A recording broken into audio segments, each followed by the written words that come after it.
Hi, hello all, welcome to my YouTube channel. So this audio is about the evolution of English language paper, module 1, chapter 1. The nature and origin of language ആണ് നമ്മളിപ്പോൾ discuss ചെയ്യാൻ പോകുന്നത് module 1 chapter 1. So there are more than 3000 languages ആണ് വേൾഡിലുള്ളത്. Language എന്നുള്ള word വന്നത് ലിംഗ്വ എന്നുള്ള വാക്കിൽ നിന്നാണ്. ലിംഗ്വ എന്ന് വെച്ച് കഴിഞ്ഞാൽ ടങ് എന്നാണ് മീനിങ്. സോ ലാംഗ്വേജ് എന്ന് പറയുമ്പോൾ എന്താണ് ശരിക്കും പറഞ്ഞു കഴിഞ്ഞാൽ ഉദ്ദേശിക്കുന്നത് അല്ലെങ്കിൽ ഡെഫിനിഷൻ എന്താണ്? It is purely human and also ഈ ഒരു നോൺ ഇൻസ്റ്റിങ്റ്റീവ് മെത്തേഡാണ്. നമ്മുടെ ഐഡിയാസ്, ഇമോഷൻസും ഡിസയേഴ്സും എല്ലാം കമ്മ്യൂണിക്കേറ്റ് ചെയ്യുന്ന ഒരു കൈൻഡ് ഓഫ് നോൺ ഇൻസ്റ്റിങ്റ്റീവ് ആയിട്ടുള്ള ഒരു മെത്തേഡാണ് ലാംഗ്വേജ് എന്ന് പറയുന്നത്. ആൻഡ് ഇതിനെയൊക്കെയാണ് നമ്മുടെ നേച്ചർ ഓഫ് ലാംഗ്വേജ് എന്ന് പറയുന്നത്. ഈ ഡെഫിനിഷൻസ് ആണ് ശരിക്കും പറഞ്ഞാൽ നമ്മുടെ ലാംഗ്വേജിൻ്റെ നേച്ചറിനെ കുറിച്ച് കാണിക്കുന്നത്. അപ്പോൾ ലാംഗ്വേജ് എന്ന് പറഞ്ഞാൽ ഇറ്റ് ഇസ് പ്യുവർലി ഹ്യൂമൻ ആണ്. ഹ്യൂമൻ ബീങ്സിന് മാത്രമേ ഉള്ളൂ ഒരു വെൽ ഡെവലപ്ഡ് ആയിട്ടുള്ള സിസ്റ്റം ഓഫ് ലാംഗ്വേജ് ഉള്ളത്. ആൻഡ് ഓൾസോ അതർ ആനിമൽസും കമ്മ്യൂണിക്കേറ്റ് ചെയ്യും, പക്ഷേ അവരുടെ ലിംഗ്വിസ്റ്റിക് സിസ്റ്റം എന്ന് പറയുന്നത് ലിമിറ്റഡ് ആണ്, അല്ലേ? അവർക്ക് നമ്മുടെ കണക്ക് സെൻറ്റൻസസോ വേർഡ്സസോ അങ്ങനെ ഒന്നുമില്ല. ജസ്റ്റ് സൗണ്ടുകൾ മാത്രമാണ് ആനിമൽസിന് അല്ലെങ്കിൽ ബേർഡ്സിനും ഉള്ളത്. അവർക്ക് ആ സ്പീച്ചോ അല്ലെങ്കിൽ റൈറ്റിംഗ് എന്നുള്ള ആർട്ട് കിട്ടിയിട്ടില്ല. സോ അതാണ് ഹ്യൂമൻ ബീങ്സിനെ ഡിസ്റ്റിങ്ക്റ്റ് ആയിട്ട് മാറ്റുന്നത്. സെക്കൻഡ്ലി, ലാംഗ്വേജ് എന്ന് പറയുന്നത് എന്താണ്? നോൺ ഇൻസ്റ്റിങ്റ്റീവ് ആണ്. ലാംഗ്വേജ് എന്ന് പറയുമ്പോൾ എന്താണ്? It is not a product of instinct, പക്ഷേ നമ്മുടെ ഒരു റാഷണൽ ആയിട്ടുള്ള അല്ലെങ്കിൽ നമ്മൾ ഒരുപാട് ആലോചിച്ച് നമ്മുടെ മൈൻഡിലിട്ട് പ്രോസസ്സ് ചെയ്ത് അങ്ങനെയൊക്കെയാണ് ലാംഗ്വേജ് ഫോം ചെയ്യുന്നത്. സോ അത് നോൺ ഇൻസ്റ്റിങ്റ്റീവ് ആയിട്ടുള്ള ഒരു മെത്തേഡ്, ആ ഒരു കൈൻഡ് ഓഫ് എലിമെന്റ് ആണ് ലാംഗ്വേജ്, അല്ലെങ്കിൽ ഒരു പ്രോഡക്റ്റ് ആണ് ലാംഗ്വേജ് എന്ന് പറയുന്നത്. തേർഡ്ലി, കമ്മ്യൂണിക്കേഷൻ എന്ന് വെച്ച് കഴിഞ്ഞാൽ എന്താണ്? ലാംഗ്വേജ്, അതായത് സ്പോക്കണോ റിട്ടൺ ലാംഗ്വേജോ എന്തോ ആയിക്കോട്ടെ, അത് എവിടെ നിന്നാണ് വരുന്നത് അല്ലെങ്കിൽ എന്തിനു വേണ്ടിയുള്ളതാണ് കമ്മ്യൂണിക്കേഷൻ അല്ലെങ്കിൽ ലാംഗ്വേജ് എന്ന് പറയുന്നത്? ശരിക്കും പറഞ്ഞാൽ അത് ലാംഗ്വേജ് എന്ന് പറയുന്നത് കമ്മ്യൂണിക്കേഷന് വേണ്ടി മാത്രമുള്ളൊരു സംഭവമാണ്, അല്ലേ? അതായത് മനുഷ്യർക്ക് കമ്മ്യൂണിക്കേറ്റ് ചെയ്യാനുള്ളൊരു നെസസിറ്റി അല്ലെങ്കിൽ ഒരു ഡിസയർ എപ്പോഴൊക്കെയാണോ വരുന്നത്, അതാണ് നമ്മൾ എന്താണ് കമ്മ്യൂണിക്കേഷൻ വഴി നമ്മൾ ലാംഗ്വേജിലോട്ട് എത്തിക്കുന്നത്. സോ ഫോർത്ത്ലി, എന്താണ് ലാംഗ്വേജ് എന്ന് പറയുന്നത്? എന്താണ്? ഒരു ആർബിട്രറി ആയിട്ടുള്ളൊരു സിസ്റ്റമാണ്. അതായത് ഒരു കോൺസെപ്റ്റാണ്, അതൊരു സിസ്റ്റമാണ്. അത് സിഗ്നിഫയറും സിഗ്നിഫൈഡും തമ്മിൽ യാതൊരു ബന്ധവുമില്ലാത്ത ഒരു കൈൻഡ് ഓഫ് സിസ്റ്റമാണ് ലാംഗ്വേജ് എന്ന് പറയുന്നത്. സിഗ്നിഫൈഡ് എന്തൊക്കെയാണ് നമ്മൾ തിയറി പോർഷനകത്ത് നോക്കിയായിരുന്നു. പിന്നെ ലാംഗ്വേജിൻ്റെ എവല്യൂഷൻ പഠിക്കുകയാണെന്നുണ്ടെങ്കിൽ the first thing to realise is that language എന്ന് പറയുന്നത് എന്താണ്? Something that is spoken. ആദ്യം, അതായത് ലാംഗ്വേജ് എന്ന് പറയുമ്പോൾ നമ്മൾ എന്തെങ്കിലും സംസാരമായിട്ട്, അതായത് സ്പോക്കൺ ഫോമുമായിട്ട് അല്ലെങ്കിൽ സ്പീച്ചുമായിട്ട് റിലേറ്റഡ് ആണ് ഫസ്റ്റ് വൺ എന്ന് പറയുന്നത് ലാംഗ്വേജിൻ്റെ ഒരു നേച്ചർ എന്ന് പറയുന്നത്. അപ്പോൾ എവല്യൂഷൻ ഓഫ് ലാംഗ്വേജ് നോക്കുകയാണെന്നുണ്ടെങ്കിൽ ആദ്യം തന്നെ നമ്മൾ എഴുതിയല്ല വരുന്നത്. ആദ്യം കുറേ സൗണ്ടുകളും ഇമിറ്റേഷൻസും ഒക്കെ വരച്ചിട്ടാണ് നമ്മൾ വേർഡ്സും സെൻറ്റൻസും ടെക്സ്റ്റും ഒക്കെ ഫോം ചെയ്ത് പിന്നീട് റിട്ടൺ ഫോമിലോട്ട് നമ്മൾ മാറുന്നത്. So first evolution of language എപ്പോഴും എന്താണ്? It points towards the speaking of language. Okay, സ്പീച്ചിലോട്ടാണ് പോകുന്നത്. അപ്പോൾ ഈ പിന്നീടാണ് എന്താ പറഞ്ഞത്? അതായത് ഒരു തോട്ട്സ് ഒക്കെ നമ്മൾ റെക്കോർഡ് ചെയ്യണമെന്നും ഈ റൈറ്റിംഗ് ഒക്കെ എന്ന് പറയുന്നത് എങ്ങനെയാണ് വന്നത്? നമ്മുടെ തോട്ട്സ് റെക്കോർഡ് ചെയ്യണം, നമ്മൾ സംസാരിക്കുന്ന കാര്യങ്ങൾ റെക്കോർഡഡ് ആയിട്ട് വരണം, അങ്ങനെയൊക്കെയാണ് റൈറ്റിംഗ് എന്ന് പറയുന്ന സംഭവം വന്നത്. Second thing we must realise is that language എന്ന് പറയുന്നത് ഇറ്റ് ഇസ് എവല്യൂഷണറി ആണ് and it is not static, അല്ലെങ്കിൽ ഒരു ഫിക്സഡ് സിസ്റ്റം ലാംഗ്വേജിലില്ല. അതായത് ഇപ്പോൾ തന്നെ നമുക്ക് സ്ലാങ് വേർഡ്സ് അല്ലെങ്കിൽ വേർഡ്സുകൾ ഇങ്ങനെ മാറിക്കൊണ്ടിരിക്കാം. ഇന്റർനെറ്റ് സ്ലാങ് വേർഡ്സ് ഒക്കെ ഒരുപാടുണ്ടല്ലോ. അപ്പോൾ അതൊക്കെ തന്നെയെന്ന് വെച്ചാൽ ഓരോ പിന്നെ എന്താ പറയുക, ഓരോ ടൈം വരുമ്പോൾ അല്ലെങ്കിൽ ഒരു ടൈം പീരീഡിൽ എന്ന് പറയുമ്പോൾ കുറച്ച് വേർഡ്സ് ഭയങ്കര പോപ്പുലറായിട്ട് മാറും, അല്ലേ? ഇപ്പോൾ കലിപ്പെന്നൊക്കെയുള്ള വാക്ക്, അത് കുറച്ച് കാലഘട്ടത്തിൽ ഭയങ്കര ആ ഒരു വേർഡ് ഭയങ്കര പോപ്പുലറൈസ് ആയിരുന്നു. പിന്നെ അതിന് പകരം വേറെ റീപ്ലേസ് ചെയ്ത് ഒരുപാട് വാക്കുകൾ ഇങ്ങനെ വന്നുകൊണ്ടിരിക്കും. അപ്പോൾ ലാംഗ്വേജ് എന്ന് പറയുന്നത് എന്താണത്? എവല്യൂഷണറി ആയിട്ടുള്ള, അതായത് മാറ്റങ്ങൾക്ക് അതീതമായിട്ടുള്ളൊരു കാര്യമാണ് ലാംഗ്വേജ്. മാറ്റങ്ങൾ വരുന്ന ഒരു സിസ്റ്റമാണ് ലാംഗ്വേജ് എന്ന് പറയുന്നത്. അതൊരിക്കലും ഫിക്സഡ് ആയിട്ടുള്ളൊരു കാര്യം അല്ല. പിന്നെ ചേഞ്ച് ഇങ്ങനെ കോൺസ്റ്റന്റ് ആയിട്ട് വന്നുകൊണ്ടിരിക്കുകയാണ്. തേർഡ് പ്ലേസ് നമ്മൾ നോക്കുകയാണെന്നുണ്ടെങ്കിൽ സ്പീച്ച് ഓർ ലാംഗ്വേജ് എന്ന് പറയുന്നത് എന്താണ്? It is A most distinguish characteristics of human beings. നമ്മളെ ആനിമൽ സ്പീഷീസിൽ നിന്ന് വേറിട്ടതാക്കുന്നത് അല്ലെങ്കിൽ ഡിഫറൻഷിയേറ്റ് ചെയ്യുന്നത് തന്നെ നമ്മുടെ ലാംഗ്വേജ് സിസ്റ്റമാണ്. പിന്നെ ആനിമൽ കിങ്ഡത്തിൽ ഓൺലി ഹ്യൂമൻ ബീങ്സിന് മാത്രമേ ഉള്ളൂ ഫുൾ ഫ്ലെഡ്ജ്ഡ് ആയിട്ട് ലാംഗ്വേജ് കമ്മ്യൂണിക്കേഷന് വേണ്ടി യൂസ് ചെയ്യാനുള്ള ഒരു പ്രിവിലേജ് ഉള്ളത്. ആനിമൽസ് ഇൻ ജനറൽ അവരെന്താണ് നോയ്സസ് വഴിയാണ് കമ്മ്യൂണിക്കേറ്റ് ചെയ്യുന്നത്, അല്ലെങ്കിൽ വേറെ അതർ മീൻസ് വഴിയാണ് കമ്മ്യൂണിക്കേറ്റ് ചെയ്യുന്നത്. ഹ്യൂമൻ ലാംഗ്വേജിൻ്റെ ഒരു പ്രത്യേകത എന്ന് വെച്ചാൽ നമുക്ക് പ്രൊഡക്ടിവിറ്റി അല്ലെങ്കിൽ ക്രിയേറ്റിവിറ്റി എന്നുള്ളൊരു കോൺസെപ്റ്റ് നമ്മുടെ ലാംഗ്വേജിൻ്റെ പ്രോപ്പർട്ടിയിൽ വരുന്നുണ്ട്. നമുക്ക് ഒരുപാട് കാര്യങ്ങൾ പ്രൊഡ്യൂസ് ചെയ്യാനും നമുക്ക് ഒരുപാട് ക്രിയേറ്റീവായിട്ട് ലാംഗ്വേജിനെ യൂസ് ചെയ്യാനുള്ള കഴിവ് ഹ്യൂമൻ ബീങ്സിന് മാത്രമേ ഉള്ളൂ. പിന്നെ ലാംഗ്വേജ് എന്ന് പറയുന്നത് എന്താണ്? നമുക്ക് ഈ ഹ്യൂമൻ ലൈഫ്, അതായത് സൊസൈറ്റിയിൽ തന്നെ ഹ്യൂമൻ ബീങ്സിൽ നിൽക്കണം എന്നുണ്ടെങ്കിൽ, എക്സിസ്റ്റ് ചെയ്യണം എന്നുണ്ടെങ്കിൽ ലാംഗ്വേജ് എന്നുള്ളൊരു സിസ്റ്റം നമ്മൾ അറിഞ്ഞിരിക്കണം. നമ്മളും കൂടി ഇൻവോൾവ് ആകേണ്ട ഒരു കാര്യമാണ്. ലാംഗ്വേജിനെ നമ്മൾ സൊസൈറ്റിയുമായിട്ട് റിലേറ്റഡ് ആക്കി വേണം എപ്പോഴും മനസ്സിലാക്കി എടുക്കാനെന്നാണ് പറയുന്നത്. മോഡേൺ തിങ്കേഴ്സ് ആണെങ്കിലും ഫിലോസഫേഴ്സ് ആണെന്നുണ്ടെങ്കിലും പുതിയൊരു പെർസെപ്ഷനാണ് അവർക്ക് ലാംഗ്വേജിനെ കുറിച്ചും അതിൻ്റെ ഒറിജിനെ കുറിച്ചും അതിൻ്റെ ഡെവലപ്മെൻറ്റിനെ കുറിച്ചും എപ്പോഴും പറയാനുള്ളത്. അതായത് പുതിയ ഓരോ കൺസെപ്റ്റുകൾ ഇങ്ങനെ വന്നുകൊണ്ടേയിരിക്കും. കൺവെൻഷണൽ വ്യൂ അല്ലെങ്കിൽ ട്രഡീഷണൽ വ്യൂ എന്താണെന്ന് വെച്ച് കഴിഞ്ഞാൽ ഹ്യൂമൻസ് ആണ് ഇൻവെൻറ്റ് ചെയ്ത ലാംഗ്വേജ്. അവരുടെ തോട്ട്സ് എക്സ്പ്രസ് ചെയ്യാൻ ചെയ്യാനും ഒക്കെ വേണ്ടിയാണെന്ന്, ഐഡിയാസ് എക്സ്പ്രസ് ചെയ്യാൻ വേണ്ടിയാണ് ലാംഗ്വേജ് കൊണ്ടുവന്നതെന്നാണ് ഒരു ട്രഡീഷണൽ ആയിട്ടുള്ളൊരു വ്യൂ എന്ന് പറയുന്നത്. മോഡേൺ ടൈംസിൽ നമ്മൾ നോക്കുകയാണെന്നുണ്ടെങ്കിൽ ലാംഗ്വേജ് എന്ന് പറയുന്നത് not just for expressing judgements, പക്ഷേ നമ്മുടെ തോട്ട്സും കൂടി എക്സ്പ്രസ് ചെയ്യാൻ വേണ്ടിയുള്ളൊരു കാര്യങ്ങളാണ് ലാംഗ്വേജ് എന്ന് പറയുന്നത്.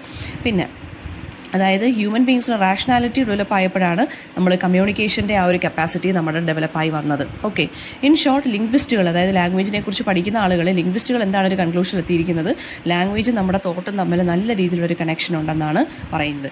ആൻഡ് അവർ കുറേ സേലിയൻറ്റ് ഫീച്ചേഴ്സ് ഓഫ് ലാംഗ്വേജ് പറഞ്ഞിട്ടുണ്ട്. ലാംഗ്വേജ് എന്ന് പറഞ്ഞാൽ കമ്മ്യൂണിക്കേഷന് വേണ്ടി മാത്രമാണ്, അതുപോലെ തന്നെ സെൽഫ് എക്സ്പ്രഷന് വേണ്ടിയൊരു ടൂളും കൂടിയാണ് ലാംഗ്വേജ്. തോട്ട്സിൻ്റെ ഒരു വെഹിക്കിളാണ് ലാംഗ്വേജ് എന്ന് പറയുന്നത്. തോട്ട്സിനെ കൺവേ ചെയ്യാൻ യൂസ് ചെയ്യുന്ന ഒരു കൈൻഡ് ഓഫ് സോഴ്സാണ് നമ്മുടെ ലാംഗ്വേജ് എന്ന് പറയുന്നത്. ആൻഡ് ഹ്യൂമൻ സ്പീഷീസിന് മാത്രമുള്ള ഒരു യുണീക്ക് കപ്പാസിറ്റിയാണ് ലാംഗ്വേജ്. പിന്നെ അതുപോലെ തന്നെ ലാംഗ്വേജ് എന്ന് പറയുന്നത് എന്താണ്, ഒരു സിസ്റ്റം ഓഫ് സിമ്പിൾസ് എന്ന് നമുക്ക് പറയാം. നമ്മുടെ സ്പീച്ച് സൗണ്ടിൻ്റെ കുറച്ച് സിമ്പിൾ, അല്ലെങ്കിൽ അതിനെയാണ് നമ്മൾ ലാംഗ്വേജ് എന്ന് പറയുന്നത്. സ്പീച്ച് സൗണ്ടിൻ്റെ അല്ലെങ്കിൽ നമ്മുടെ വോക്കൽ സൗണ്ടിൻ്റെ ഒരു സിമ്പിളാണ് ലാംഗ്വേജ്, അല്ലെങ്കിൽ സിസ്റ്റമാണ് ലാംഗ്വേജ് എന്ന് പറയുന്നത്. നമുക്ക് ഗ്രാഫിക് സിമ്പിൾസ് യൂസ് ചെയ്തും ലാംഗ്വേജിനെ റെപ്രസെൻറ്റ് ചെയ്യാം. അല്ലെങ്കിൽ ഗ്രാഫിക് സിമ്പിൾസ് യൂസ് ചെയ്തിട്ട് എങ്ങനെയാണ് നമ്മൾ ലാംഗ്വേജിനെ റെപ്രസെൻറ്റ് ചെയ്യുന്നത്, with the help of words അല്ലെങ്കിൽ ലെറ്റേഴ്സ് വെച്ചിട്ട് നമുക്ക് ലാംഗ്വേജിനെ എക്സ്പ്രസ് ചെയ്യാൻ സാധിക്കും. പിന്നെ എന്താ പറഞ്ഞേക്കുന്നത്, ദ റിലേഷൻഷിപ്പ് ബിറ്റ്വീൻ നമ്മുടെ ഈ വോക്കൽ സിമ്പിൾസും അതുപോലെ തന്നെ മെസ്സേജസ് അല്ലെങ്കിൽ ഐഡിയാസും അതെന്ന് പറയുന്നത് ആർബിട്രറിയാണ്. എന്ന് വെച്ച് കഴിഞ്ഞാൽ ഒരു ലോജിക്കൽ റിലേഷൻഷിപ്പും ഇല്ല. നമ്മൾ പറയുന്ന വാക്കും ആ വാക്ക് എന്തിനെയാണോ സൂചിപ്പിക്കുന്നത് അതും തമ്മിൽ. അതായത് ഫോർ എക്സാമ്പിൾ, ഈ ട്രീ എന്നുള്ള വാക്കെന്ന് പറയുന്നത് എങ്ങനെയാണ്, അതും ഹ്യൂമൻ ബീങ്സ് തന്നെ കണ്ടുപിടിച്ചുള്ള വാക്കാണ്. അപ്പോൾ ട്രീ എന്നുള്ള വാക്ക് വെച്ചാൽ മരം തന്നെയാണ് എന്ന് നമ്മൾ പഠിച്ചു വെച്ചേക്കുന്ന കാര്യമാണ്. പക്ഷേ ആ വേർഡും ആ വാക്കും തമ്മിൽ, ആ ഒരു ഇമേജ് തമ്മിൽ യാതൊരുവിധ ബന്ധവും ഇല്ല. അതായത് മരത്തിനെ കാണുമ്പോൾ നമുക്ക് മരം എന്നല്ലേ നമ്മൾ പഠിച്ചു വന്നത്. അപ്പോൾ ആ വാക്കും നമ്മളെ ആ ഒരു, ഇപ്പോൾ ട്രീ എന്നുള്ള വാക്കാണെങ്കിലും മരം എന്നുള്ള വാക്കാണെങ്കിലും ആ ഇമേജും തമ്മിൽ യാതൊരുവിധ ബന്ധമൊന്നുമില്ല. അതാണ് പറഞ്ഞിരിക്കുന്നത്. ഒരു ലോജിക്കലായിട്ടുള്ള റിലേഷൻഷിപ്പ് ഒന്നുമില്ല.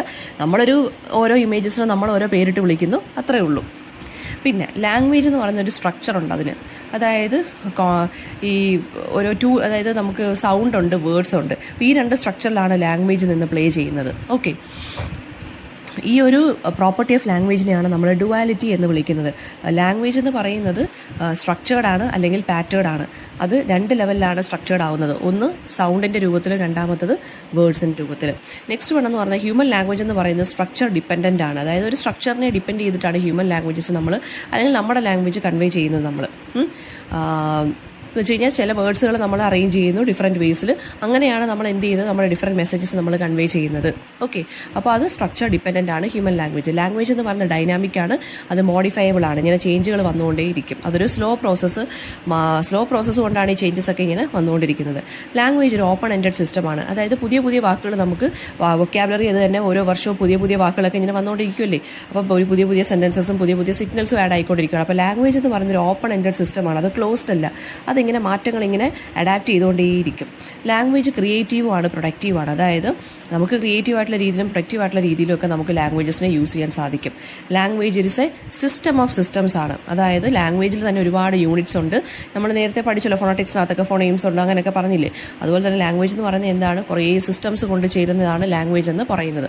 Language is not genetically transmitted, പക്ഷേ കൾച്ചറലി ട്രാൻസ്മിറ്റ് ചെയ്യുന്നതാണ് ലാംഗ്വേജ് എന്ന് പറയുന്നത്. അതായത് നമ്മളിപ്പം കേരളത്തിൽ ജനിച്ചത് കൊണ്ട് നമുക്ക് മലയാളം മാതൃഭാഷ ആയതുകൊണ്ട് നമ്മൾ മലയാളം പറഞ്ഞ് കേൾക്കുകയും പഠിക്കുകയും ചെയ്യുന്നത് കൊണ്ടാണ് നമ്മൾ മലയാളിയാവും. അതായത് നമുക്ക് മലയാളം ഫ്ലുവൻ്റ് ആയിട്ട് സംസാരിക്കാൻ സാധിക്കുന്നത്. സോ അപ്പോൾ ലാംഗ്വേജ് ജനറ്റിക്കലി ട്രാൻസ്മിറ്റ് ചെയ്ത കാര്യമല്ല, പക്ഷേ അത് കൾച്ചറലി വന്നെയാണ്. നമ്മളിപ്പോൾ ഒരു കൾച്ചറിൽ വന്ന് പെട്ടു, നമ്മൾ അവരുടെ ലാംഗ്വേജ് പഠിക്കുന്നു, അല്ലേ. പിന്നെ ഹ്യൂമൻ ലാംഗ്വേജ് എന്ന് പറഞ്ഞാൽ കോണ്ടെക്സ്റ്റ് ഫ്രീ ആണ്. അതായത് നമുക്ക് അതായത് ഹ്യൂമൻ ബീയിങ്സിന് പാസ്റ്റിനെ കുറിച്ച് സംസാരിക്കാൻ സാധിക്കും, പ്രസൻറ്റിനെ കുറിച്ച് സംസാരിക്കാൻ സാധിക്കും, ഫ്യൂച്ചറിനെ കുറിച്ച് സംസാരിക്കാൻ സാധിക്കും, അല്ലേ. അപ്പോൾ അത് കോണ്ടെക്സ്റ്റ് ഫ്രീ ആണ്. നമുക്ക് ഇവിടെ നിന്നുകൊണ്ട് തന്നെ 10 വർഷം മുന്നേ ഉള്ള കാര്യങ്ങളെക്കുറിച്ച് പറയാൻ സാധിക്കും, ഓർത്തെടുക്കാൻ സാധിക്കും.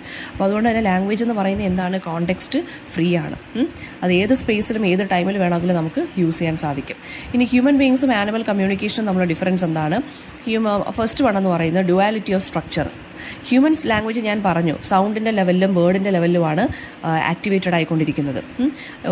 ഏത് അട്ടറൻസ് ആണെന്നുണ്ടെങ്കിൽ, ഏത് വേർഡ് ആണെന്നുണ്ടെങ്കിലും നമുക്ക് സ്മോളർ യൂണിറ്റ്സ് ആയിട്ട് ഡിവൈഡ് ചെയ്യാനും കമ്പൈൻ ചെയ്യാനും ഡിഫറെൻറ്റ് മെസ്സേജസ് ആക്കി മാറ്റാനും ഒക്കെ സാധിക്കും. പക്ഷേ ആനിമൽ കമ്മ്യൂണിക്കേഷൻ എന്ന് പറയുന്നത് സ്മോളർ യൂണിറ്റ്സ് ആക്കി നമുക്ക് അനലൈസ് ചെയ്യാൻ പറ്റില്ല. കാരണം എന്താ, അവർക്കെന്ന് പറയുന്നത് കുറേ ക്രൈസ്, അതായത് കുറേ വോക്കൽ ക്രൈസ് മാത്രമേ ഉള്ളൂ, കുറച്ച് ഇച്ചിരി സൗണ്ടുകൾ മാത്രമേ ഉള്ളൂ അവർക്ക്. അപ്പോൾ അതിനെ നമുക്ക് കൂടുതൽ അനലൈസ് ചെയ്യാനൊക്കെ ഭയങ്കര ബുദ്ധിമുട്ടാണ്. മാത്രമല്ല അവർക്ക് മീനിങ് ഫുൾ ആയിട്ടുള്ള ക്രൈസ് ആണെങ്കിലും പക്ഷേ അത് ലിമിറ്റഡ് ആണ്.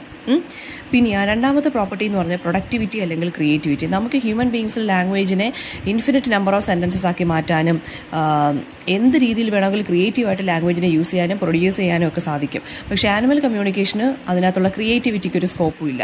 ഓൾറെഡി എക്സിസ്റ്റിംഗ് ആയിട്ടുള്ള കുറച്ച് സൗണ്ട് വെച്ചിട്ട് അവർക്ക് എന്തെങ്കിലും പ്രൊഡ്യൂസ് ചെയ്യാനേ പറ്റുകയുള്ളൂ. അത് ഫിക്സഡ് ആണ്. അവരുടെ സിഗ്നൽസ് അല്ലെങ്കിൽ കോൾസ് എന്ന് പറയുന്ന സിഗ്നലാണ്. അവിടെ പുതിയതായിട്ടൊന്നും സംഭവിക്കുന്നില്ല. നെക്സ്റ്റ് വൺ എന്ന് പറയുന്നത് ഇന്റർചേഞ്ചബിലിറ്റി ആണ്. മൂന്നാമത്തെ പ്രോപ്പർട്ടി. ഹ്യൂമൻ ബീങ്സിന് പ്രൊഡ്യൂസറും ആകാം റിസീവർ ഓഫ് മെസ്സേജസും ആകാം. അതായത് ചില ആനിമൽ കമ്മ്യൂണിക്കേഷൻ ഇങ്ങനെ ഒരു ഫീച്ചർ ഇല്ല. ഫോർ എക്സാമ്പിൾ ലൈക്ക് നമുക്കൊരു ക്വസ്റ്റ്യൻ ചോദിക്കുന്നു, നമുക്ക് മുമ്പിലുള്ള ആൾ ആൻസർ പറയുന്നു. നമുക്ക് തന്നെ നമ്മളുടെ അടുത്തൊരു ക്വസ്റ്റ്യൻ ചോദിച്ചിട്ട് നമുക്ക് തന്നെ ആൻസർ പറയുകയും ചെയ്യാം. അത് ഹ്യൂമൻ ബീങ്സിന് മാത്രമുള്ളൊരു ഒരു പ്രോപ്പർട്ടിയാണ്. അപ്പം നമ്മൾ ആനിമൽസിന് പക്ഷേ ഈ ഒരു ഫീച്ചർ അല്ലെങ്കിൽ ഈ ഒരു കൈൻഡ് ഓഫ് സിസ്റ്റം ഇല്ലെന്നാണ് പറയുന്നത്. Next one displacement. Human language ഞാൻ നേരത്തെ പറഞ്ഞു കോണ്ടെക്സ്റ്റ് ഫ്രീ ആണ്. പക്ഷേ ആനിമൽ കമ്മ്യൂണിക്കേഷൻ എന്ന് പറയുന്നത് കോണ്ടെക്സ്റ്റ് ബൗണ്ട് ആണ്. അതായത് ഹ്യൂമൻ ലാംഗ്വേജ് നമുക്ക് ഇഷ്ടമുള്ള പോലെ സംസാരിക്കാം. വരുന്ന കാര്യത്തെക്കുറിച്ച് വരാതിരിക്കാനുള്ള കാര്യത്തിനെക്കുറിച്ചൊക്കെ നമുക്ക് വെറുതെ സംസാരിച്ചുകൊണ്ടിരിക്കാം. കഴിഞ്ഞു പോയ കാര്യത്തിനെക്കുറിച്ചൊക്കെ നമുക്ക് സംസാരിക്കാം. പക്ഷേ ആനിമൽസിന് അവരുടെ ഇമ്മീഡിയറ്റ് എൻവയോൺമെൻറ്റിൽ എന്താണോ ഉള്ളത് അതിന് മാത്രമേ റെസ്പോണ്ട് ചെയ്യാൻ പറ്റൂ. ഇപ്പോൾ അവർ ഇപ്പോൾ രണ്ട് ആനിമൽസ് നിന്ന് ഫൈറ്റ് ചെയ്യുകയാണ്. അപ്പോൾ ആ ഫൈറ്റ് ചെയ്യുന്ന സമയത്തുള്ള കോണ്ടെക്സ്റ്റിലുള്ള വോയിസസ് മാത്രമേ അവർക്ക് കിട്ടൂ. അതായത് പണ്ട് നേരത്തെ അവർ ഫൈറ്റ് ചെയ്ത കാര്യങ്ങളൊന്നും അവരും അങ്ങനെ പഴയ കാര്യങ്ങളൊന്നും ഓർത്തെടുത്ത് ഡിസ്കസ് ചെയ്യുക അങ്ങനെയൊന്നും ഇല്ല. അത് അവരുടെ എന്ന് വെച്ചാൽ കോണ്ടെക്സ്റ്റ് ബൗണ്ടാണ്. ആ കോണ്ടെക്സ്റ്റിൽ എന്താണോ സംഭവിക്കുന്നത് അതിനനുസരിച്ച് റിയാക്ട് ചെയ്യാനേ അവർക്ക് സാധിക്കുകയുള്ളൂ. ഹ്യൂമൻ ബീങ്സിന് എന്താണ് ഇഷ്ടമുള്ള കാര്യങ്ങൾ എപ്പോൾ വേണമെന്നുള്ള സമയത്താണെങ്കിലും സംസാരിക്കാൻ സാധിക്കും. അടുത്തത് open ended system. Human language open ended ആണ്. ഞാൻ പറഞ്ഞല്ലോ ഇതിന് ഒരുപാട് വെറൈറ്റി ഓഫ് കാര്യങ്ങൾ ഇങ്ങനെ വന്നുകൊണ്ടേയിരിക്കുകയാണ്. നമുക്ക് ന്യൂ ഐറ്റംസ് ഇങ്ങനെ ആഡ് ആയിക്കൊണ്ടിരിക്കുകയാണ്. പക്ഷേ ആനിമൽ കമ്മ്യൂണിക്കേഷൻ എന്ന് പറയുന്ന ആ ഒരു സിസ്റ്റം എന്ന് പറയുന്നത് ക്ലോസ്ഡ് വൺ ആണ്. പുതിയ ഐറ്റംസിനെ പ്രൊഡ്യൂസ് ചെയ്യാനോ റീപ്ലേസ് ചെയ്യാനോ ഒന്നും നമുക്ക് സാധിക്കുകയില്ല. ലാസ്റ്റ് പോയിന്റ് എന്ന് പറയുന്നത് ഡൈനാമിക്കും മോഡിഫൈബിളും ആണ് ഹ്യൂമൻ ലാംഗ്വേജ് എന്ന് പറയുന്നത്. അതായത് അതിനൊരുപാട് ചേഞ്ചസ് മോഡിഫിക്കേഷൻസ് നമുക്ക് വരുത്താം. പക്ഷേ ആനിമൽ കമ്മ്യൂണിക്കേഷൻ സിസ്റ്റംസ് എന്ന് പറയുന്നത് മോഡിഫയബിൾ അല്ല. അതായത് ചേഞ്ചസ് ഒന്നും വരുത്താൻ നമുക്ക് പറ്റുകയില്ല. ഇനി ഫ്ലക്സ് ഇൻ ലാംഗ്വേജ് എന്ന് വെച്ചാൽ എന്താണ്? എല്ലാ ലിവിങ് ലാംഗ്വേജസും ചേഞ്ച് ആവും അല്ലേ? അപ്പോൾ ലാംഗ്വേജ് എന്ന് പറയുന്ന ഒരു കോൺസ്റ്റന്റ് സ്റ്റേറ്റ് ഓഫ് ഫ്ലക്സിലാണ്. ഫ്ലക്സ് എന്ന് വെച്ചാൽ ചേഞ്ചിലാണ്. ഇപ്പോൾ ഹിസ്റ്ററി ഓഫ് ഏത് ലാംഗ്വേജ് എടുത്ത് നോക്കിയാലും ആദ്യത്തെ കൈൻഡ് ഓഫ് പ്രൊനൗൺസിയേഷനോ സ്പെല്ലിങ്ങോ ഗ്രാമറോ വൊക്കാബുലറിയോ മീനിങ് ഒന്നും അല്ല കുറച്ചുകൂടെ കഴിയുമ്പോൾ നമ്മൾ എടുത്ത് വെച്ച് നോക്കുന്നത് അല്ലേ? മെയിൻ ഒരുപാട് തിയറീസ് ഉണ്ട്. ഈ ഒരു ചേഞ്ചസ് ഒക്കെ വരാൻ ഹാപ്പൻ ആയ അല്ലെങ്കിൽ ഇങ്ങനെ ട്രിഗർ ചെയ്ത ചേഞ്ചസ് ഒരുപാട് തിയറീസ് ഒക്കെ അതിനുണ്ട്. ഒരു തിയറി എന്ന് വെച്ച് കഴിഞ്ഞാൽ എന്താണ്? ലിംഗ്വിസ്റ്റിക് ചേഞ്ചസ് എന്ന് പറയുന്നത് ഈ ആളുകളുടെ അതായത് നമ്മുടെ ഹ്യൂമൻ ബീങ്സിന്റെ ഷേപ്പ് ഓഫ് നോസ്, ജോ അല്ലെങ്കിൽ സൈസ് ഓഫ് ദ ലിപ്സിനെ ബേസ് ചെയ്തിട്ടിരിക്കും എന്നുള്ളതാണ് ഒരു തിയറി എന്ന് പറയുന്നത്. രണ്ടാമത്തെ തിയറി എന്ന് വെച്ചാൽ നമ്മുടെ ജോഗ്രഫിക്കൽ കണ്ടീഷൻസിനെ ബേസ് ചെയ്തിട്ടിരിക്കും നമ്മുടെ സൗണ്ടിന്റെ ക്വാളിറ്റി അല്ലെങ്കിൽ നമ്മൾ ഉണ്ടാക്കുന്ന സൗണ്ടുകളുണ്ടല്ലോ, നമ്മൾ പറയുന്ന വാക്കുകൾ അല്ലെങ്കിൽ നമ്മുടെ തൊണ്ടയിൽ നിന്ന് വരുന്ന സൗണ്ടുകൾ അതിനെ എഫക്റ്റ് ചെയ്യുമെന്നാണ് പറയുന്നത് ജോഗ്രഫിക്കൽ കണ്ടീഷൻസ്.